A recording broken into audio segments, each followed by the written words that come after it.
رسول اللہ صلی اللہ علیہ وسلم کی اس پیشن گوئی کو دیکھ جائیے جو امام مسلم اپنی صحیح میں کتاب الایمان کے تحت لائے ہیں، اور ابو ہریرہ رضی اللہ عنہ اس کے راوی ہے۔ کہتے ہیں کہ رسول اللہ صلی اللہ علیہ وسلم نے فرمایا، بدأ الاسلام غریبا، اسلام کی ابتدا اجنبیت سے ہوئی۔ اسلام جب آیا تھا تو اجنبی تھا، وَسَيَعُودُ كَمَا بَدَا، اور ان قریب یہ دوبارہ اسی حالت میں لوٹ جائے گا جس حالت میں اس کی ابتدا ہوئی تھی۔ فَطُوبَى لِلْغُرَبَاء، بس خوشخبری ہے ان لوگوں کے لیے جو اسلام کی وجہ سے لوگوں کی نظروں میں اجنبی بن جائیں۔ آج یہی دور ہے جس سے ہم گزر رہے ہیں کہ اسلام کے نام لیوا سمندر کے جھاگ کی طرح اس دنیا کے اندر پائے جاتے ہیں۔ اعداد و شمار کے جادوگر کہتے ہیں کہ ہر دنیا میں ہر چوتھا شخص مسلمان ہے، لیکن اسلام کا نام لینے کے بعد امت کی اکثریت کی یہ صورتحال ہے کہ وہ دین جو اللہ نے اپنی کتاب میں بیان فرمایا یا جو رسول اللہ صلی اللہ علیہ وسلم اپنی سنت سے ہمارے سامنے رکھ کر گئے، آج امت مسلمہ کا اسلام اس سے یکسر مختلف ہے۔ اس معاشرے میں اصل اسلام جو رسول اللہ صلی اللہ علیہ وسلم ہمیں دے کر گئے وہ اجنبی بن چکا ہے۔ رسول اللہ صلی اللہ علیہ وسلم اور ان کے ہزاروں صحابہ اکرام علیہم الرضوان گزرے، کسی ایک نے بھی کسی جنازے کے بعد ہاتھ اٹھا کر دعا نہیں کی ہے، لیکن آج یہ دیکھیے بڑے بڑے اکابرین ہیں، 18 20 20 سال انہوں نے دین کی تعلیم حاصل کی ہے اور عمل کیا ہے وہ جو نہ اللہ کے رسول صلی اللہ علیہ وسلم سے ثابت ہے اور نہ ہی ان کے جانسار صحابہ سے ثابت ہے۔ اللہ اپنی کتاب میں سورۃ الحج آیت نمبر 78 میں کہتا ہے، ہوا سماکم المسلمین، ہم نے تمہارا نام مسلم رکھا ہے، من قبل وفی ھذا، اس کتاب سے پہلے بھی اور اس کتاب کے اندر بھی۔ نبی علیہ السلام کو حکم دیا گیا کہ آپ اول مسلم بنیں، سب سے پہلے مسلم بن جائیں، اور آج امت مسلمہ کی یہ صورتحال ہے کہ اگر کوئی شخص اپنی پہچان کروائے کہ میں مسلم ہوں تو لوگ اس کو اجنبی نظروں سے دیکھتے ہیں اور اس جواب کا برا مناتے ہیں کہ صرف تم ہی مسلم ہو، تمہارے علاوہ کوئی مسلم نہیں۔ اور یہ صورتحال ہے امت کی کہ کسی سے بھی پوچھیں کہ آپ کس دین سے، کس فرقے سے، کس مسلک سے تعلق رکھتے ہیں، تو وہ یہ نہیں کہے گا کہ میں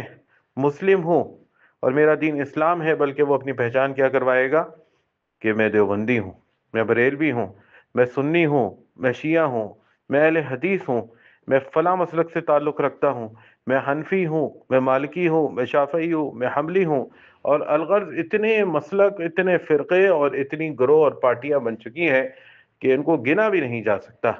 جبکہ اللہ کی کتاب کا واضح حکم ہے کہ وَاعْتَصِمُوا بِحَبْلِ اللَّهِ جَمِيعًا وَلَا تَفَرَّقُوا، اور تم سب مل کر اللہ کی رسی کو مضبوطی سے تھام لو اور تفرقے میں نہ پڑو۔ اور رسول اللہ صلی اللہ علیہ وسلم کو مخاطب کر کے فرمایا کہ ان الذین فرقوا دینہم وکانوا شیعا، اے اللہ کے نبی علیہ السلام جنہوں نے دین میں فرقے بنائے اور گروہ میں تقسیم ہو گئے، لست منہم فی شیء،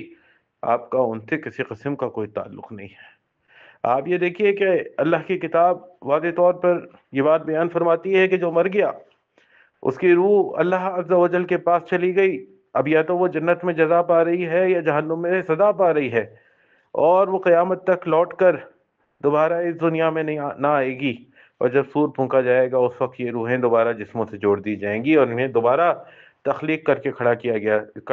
کیا جائے گا جیسے پہلے مرتبہ ان کو تخلیق کیا گیا تھا۔ لیکن آج آپ کسی شخص کو، اپنے آپ کو مسلمان کہنے والے کو یہ عقیدہ بتلائیں کہ یہ جو تم قبروں سے وابستہ ہو، قبر والوں سے جا کے باتیں کرتے ہو، ان کے سامنے اپنی حاجات و مناجات رکھتے ہو، یہ تو مردہ ہیں، ان میں جان کی رمق تک نہیں ہے، یہ نہ سن سکتے ہیں، نہ کوئی احساس و شعور رکھتے ہیں۔ اللہ کی کتاب کہتی ہے ان تدعوہم لا يسمعوا دعاءکم، اگر تم انہیں پکارو تو یہ تمہاری پکاروں کو نہیں سن سکتے، وَلَوْ سَمِعُوا مَا اسْتَجَابُوا لَكُمْ، اور اگر بفرض محال سن بھی لے تو تمہاری استجابت نہیں کر سکتے، مدد کو نہیں آ سکتے۔ تو لوگ حیرت سے دیکھتے ہیں اور کہتے ہیں کہ جی آپ بالکل نئی بات کرتے ہیں، آپ کوئی نیا دین لے کر آئے ہیں۔ یہ نیا دین نہیں ہے، یہ تو وہ دین ہے جو اللہ نے اپنی کتاب میں نازل فرمایا، اور رسول اللہ صلی اللہ علیہ وسلم نے اپنی تعلیمات کے ذریعے ہمیں بتلایا، اور وہ آج بھی کتاب و سنت میں موجود ہے۔ مگر امت کے اندر اصل دین اجنبی بن گیا ہے، اور امت فرقہ واریت اور مسلک پرستی کی نتیجے میں ملنے والے دین کو اس سے تمسک کیے بیٹھی ہے۔ آپ یہ دیکھیے کہ کسی سے کہو کہ یہ قبر والا مردہ ہے، نہ سن سکتا ہے، نہ دیکھ سکتا ہے، نہ بول سکتا ہے، اور نہ تمہاری مدد کر سکتا ہے، اور اللہ تو کہتا ہے ما یملکون من قطمیر، یہ کھجور کی گٹلی پر چڑھے ہوئے ایک غلاف کا بھی مالک نہیں ہے۔ تو بجائے اس کے کہ کتاب اللہ کے مطابق اپنے عقیدے سے رجوع کیا جائے، الٹا یہ کتاب اللہ کی دعوت دینے والوں کو گستاخ اولیاء، گستاخ رسول اور عجیب عجیب القابات اور الزامات سے ان کو نوازا جاتا ہے۔ کسی سے کہو کہ اللہ اپنی کتاب سورۃ النمل میں کہتا ہے کہ قل کہہ دیجئے اللہ کے نبی علیہ السلام لا یعلم من فی السماوات والارض الغیب الا اللہ، نہیں جانتا آسمان اور زمین میں غیب سوائے اللہ کے، اور ان کو بتلاؤ کہ جو تم اللہ کے رسول صلی اللہ علیہ وسلم کو عالم الغیب کہتے ہو، اپنے اکابرین اور اولیاء کے بارے میں، صوفیاء کے بارے میں عقیدہ رکھتے ہو کہ عالم الغیب تھے، انہیں اولین و آخرین کا علم دیا گیا تھا، یہ کتاب اللہ کے مخالف عقیدہ ہے، تو بجائے اس کے کہ کتاب اللہ کے مطابق اپنے عقیدے سے رجوع کیا جائے، جواب ملتا ہے کہ جی آپ زیادہ جانتے ہیں یا اتنے بڑے بڑے اکابرین اور علماء زیادہ جانتے تھے۔ تو یہ صورتحال ہے۔ اللہ نے اپنی کتاب میں بارہا اس چیز کی طرف نشاندہی کی ہے کہ یہ زندگی تمہیں اس لیے دی گئی ہے کہ تم اس کے ذریعے اپنی آخرت کما سکو، اور جب کوئی شخص اپنی مہلت عمل پوری ہونے پر اپنے رب کے پاس چلے جاتا ہے تو اس کا نامہ اعمال بند ہو جاتا ہے، اب اس کو جو اعمال کی مہلت دی گئی تھی وہ ختم ہو گئی، اب تو حساب ہے، اور اس حساب کے نتیجے میں جزا اور سزا کا فیصلہ ہے۔ اور فَمَن يَعْمَلْ مِثْقَالَ ذَرَّةٍ خَيْرًا يَرَهُ، جس نے ذرا برابر کوئی نیکی کی ہوگی وہ بھی کل دیکھ لے گا، اور وَمَن يَعْمَلْ مِثْقَالَ ذَرَّةٍ شَرًّا يَرَهُ، جس نے ذرا برابر بھی کوئی برائی کی ہوگی وہ بھی دیکھ لے گا۔ تو یہ بات ہے، لیکن اس کے باوجود آپ یہ دیکھیے کہ اکابرین امت نے ایصال ثواب کا عقیدہ دیا، اور آج مرنے کے بعد جو ہے وہ قرآن خوانی پہ قرآن خوانی ہو رہی ہے، کہیں چیئے پڑے جا رہے ہیں، کہیں مردے کے نام پر کھانے بنا بنا کے تقسیم کیے جا رہے ہیں، اور عقیدہ یہ رکھا جا رہا ہے کہ اس کا فائدہ اسے پہنچے گا۔ کتاب اللہ کی مخالفت کے اندر یہ ظالمانہ عقیدہ امت کو دیا گیا ہے، اور ایک بڑی اکثریت ہے جو کتاب و سنت کے مطابق بجائے یہ کہ اپنے عقیدے کی اصلاح کرتی، وہ اکابرین کے دیے گئے اس باطل نظریے ایصال ثواب کی کو مان رہی ہے اور اس کے اوپر عامل ہے۔ نبی علیہ السلام نے ایک دن کا سوگ کسی کی بھی وفات پر بیان فرمایا، گھر والوں کے لیے 3 دن کا سوگ ہے، اور آج یہ دیکھیے کہ کس انداز سے سویم ہے، چہلم ہے،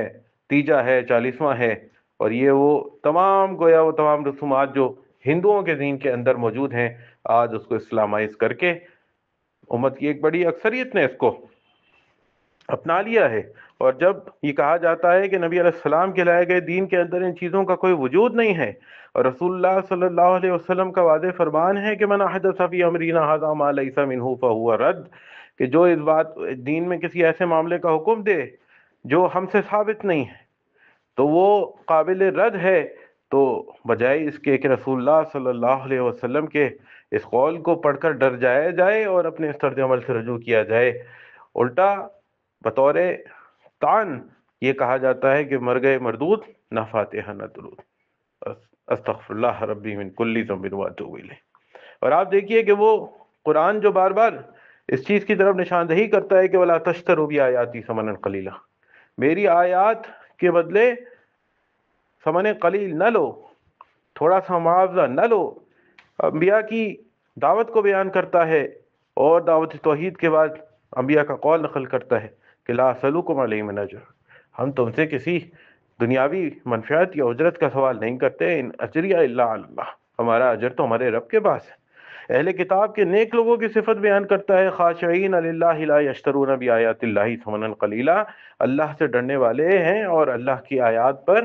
ثمن قلیل نہیں لیتے، معمولی قیمت نہیں لیتے۔ رسول اللہ صلی اللہ علیہ وسلم کی واضح تعلیمات ہیں۔